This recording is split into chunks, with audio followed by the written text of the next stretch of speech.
element of caution. You see, it keeps you out of trouble.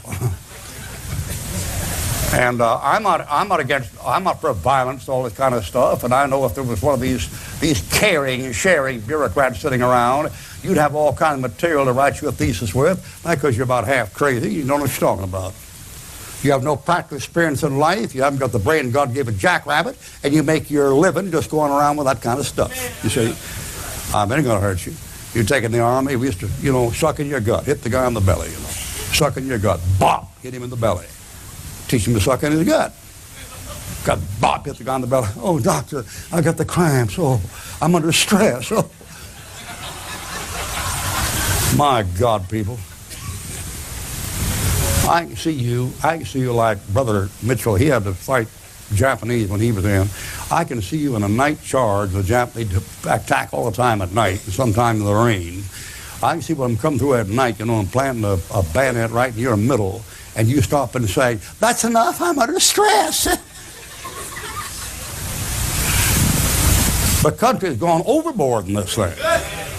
And the idea is, why, we wouldn't hurt you because we care for you. And if your mom and daddy whip you, they don't care for you. That's the kind of business that comes up. That isn't true. That isn't true. Whom the Lord loveth, he chasteneth, and scourgeth every son whom he receives. You take you folks sitting here tonight, you're saved, most of you, I'm sure, and thank God for that. But you're gonna hurt. God's gonna put it to you somewhere. Things aren't gonna go just the way you want them. No way in the world. You're no different than the rest of us. Don't think that you are, but you're not. If it isn't persecution, it'll be an unfaithful wife. If it isn't that, it'll be a sick child. If it isn't that, it'll be declaring bankruptcy. If it isn't that, you'll have an unfaithful husband. You're no different than the rest of us. We're all his children, and whom the Lord loveth, he chasteneth. And they're all, baby, it'll be a child, a wayward child, break your heart. See? It'll be something. You won't get out of it. Christians try to get around it.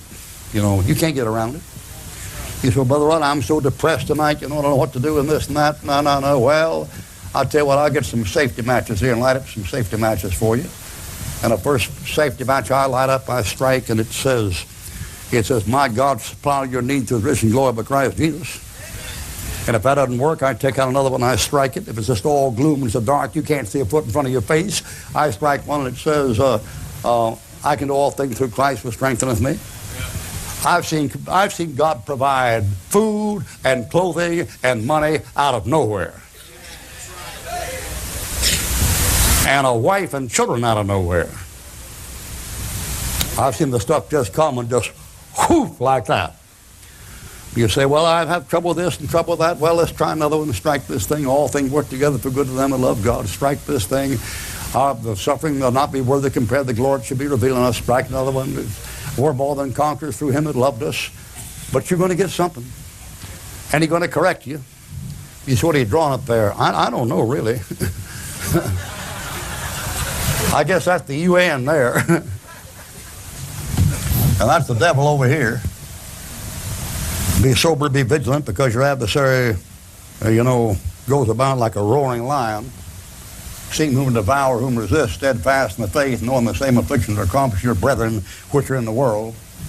But I know this, the good shepherd cares for his own.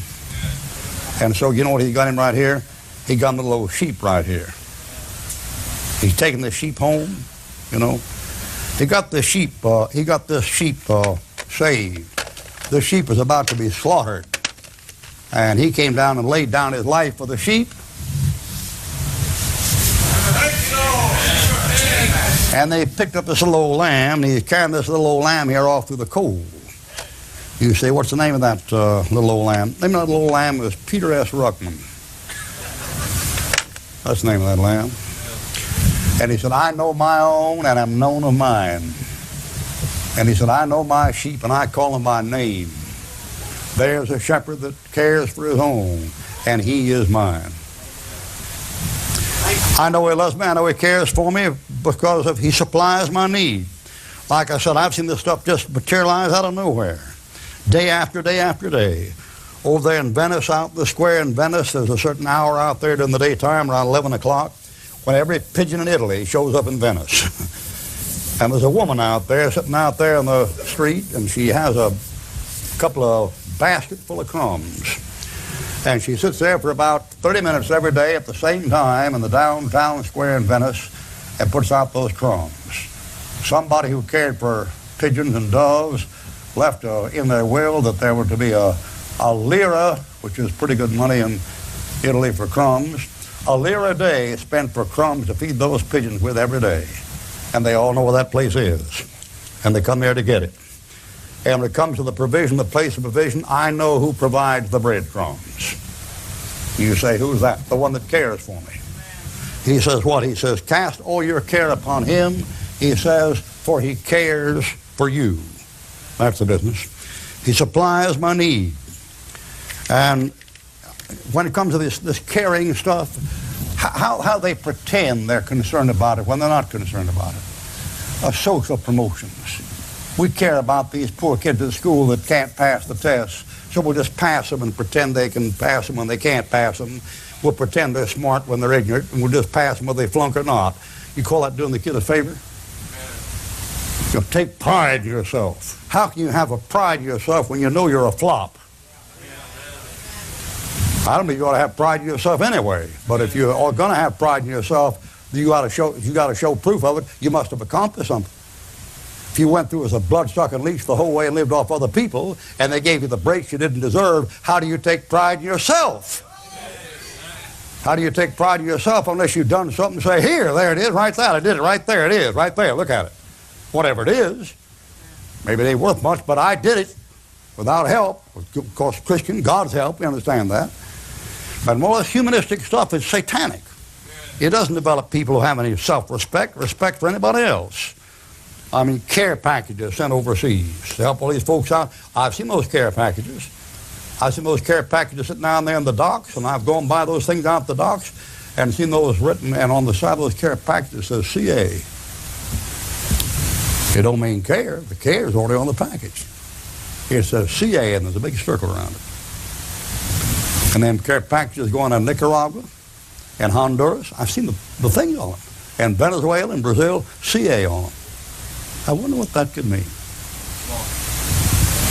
Could any of you guess who gets those supplies? It's written to CA, whoever gets it. And if you ain't a CA, you don't get any of it. It's food, and clothing, and medicine, care packages. Only CA gets them. I wonder what CA could mean. Oh, I don't want to be prejudiced. I just better have to tell you. I'll let you guess, okay? That's the caring bunch. That's the caring and sharing bunch. Here's a wolf over here. I don't know what this wolf represents. I guess that's the CIA or the CFR or some bureaucratic outfit. Come and destroy the flock.